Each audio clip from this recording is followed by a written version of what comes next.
Oi, oi, all right, how's it going? I'm Grant, you're you, this is the Doodle Review. It's Sunday, so we're opening up the old Sunday Jazz Club. This is a series where I'm documenting my slow immersion into the wide genre of jazz. I don't really know what I'm talking about, when do I ever, but the intention is that the combo of my limited knowledge but high enthusiasm might make trying some of these records a little less intimidating for anyone like me that has always wanted to get into this genre but felt maybe overwhelmed and didn't really know where to start. And if you're an expert watching, then get involved. Tell me what I'm missing, either from this album or what other albums I should be looking to cover in the future.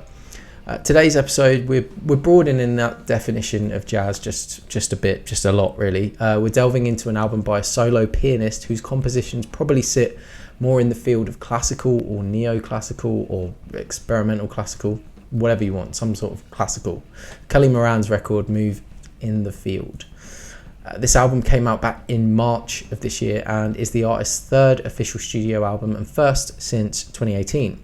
Moran is a classically trained pianist who has studied and practiced at the highest levels. However, her objective has always traced back to a very organic and instinctive inspiration. She recalls an afternoon kind of sat in the forest near her home as a teenager, taking in all of the sounds from the wind through to the trees to the birds, and having this moment where she found this kind of question, and seeking the answer for that question has then kind of become the basis of the music that she's ultimately released over the years. The question being, how could she create music as natural, connected and effortless as the sounds that she kind of heard that afternoon in the forest?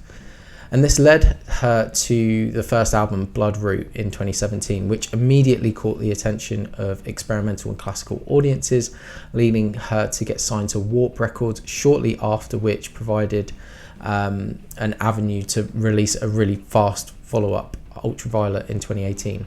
And at that point, her foothold in the music world was well and truly established, going on to collaborate with renowned composers, and in the slightly more mainstream world saw Moran become the touring pianist for Oneohtrix Point Never's live incarnation as he brought to life the music on albums like Age Of. The genesis of the new album, Moves in the Field, was sparked during the pandemic. Right before global lockdowns, Moran's longtime instrument partner Yamaha gifted the composer what is known as a Disclavier. It's a full grand piano with the beautiful full sound of a live acoustic piano, but it allows the player to program and pre-record sequences or full songs. Coinciding at a time when Moran had no one but herself to perform with in the lockdown, experimenting with the Disclavier, duetting with the Disclavier, this became the basis of her entire world. With this instrument, Moran is able to play against sequences she wouldn't be able to organically for lack of having 15 or more fingers. And as a result, she's able to construct these amazing, lush and layered piano pieces without sacrificing any of the live feel.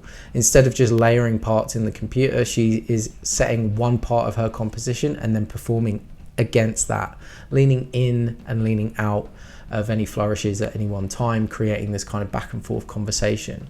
The album's completely piano driven from beginning to end for just 45 minutes straight, but it is probably one of the most captivating and beautiful albums I've heard all year.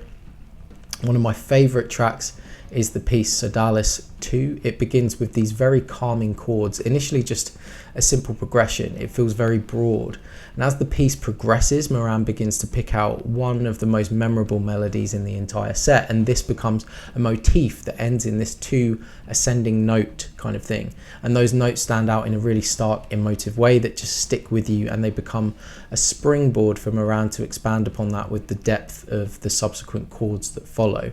As the piece builds towards its conclusion, dueling with the Disclavier, Moran introduces all of these rippling high notes above the chords, leading to a really nice emotional climax.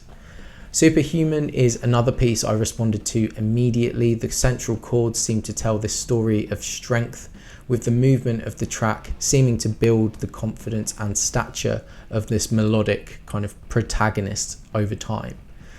Throughout the album, the use of the Disclavier to create this dueling piano effect really reminds me of an album called Music for 18 Musicians by the Steve Reich Ensemble. This was quite a groundbreaking composition, I think, when it made its debut back in the 70s, where minimalist composer Reich built these symphonies using multiple instruments, sometimes each instrument just playing one or very few spaced out notes in the whole kind of measure. And so the effect when all of these add together can be completely enveloping and even overwhelming.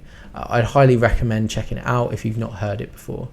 Anyway, Moran's use of this dueling kind of piano technique evokes that same feeling, and I think it's a masterpiece. I'm going to knock it on the head and give this one a 9.5. As always, that's just what I think though. What are you lot saying? Let me know in the comments, and check out links to other Sunday Jazz Club episodes you might want to look at in the description below. And if you can be asked to do any of that, you may as well subscribe. Stick around, share some thoughts, show some love, or just wholesome abuse in the comments, and I'll see you in the next video. All right then, cheers mate, mind how you go, take care, bye.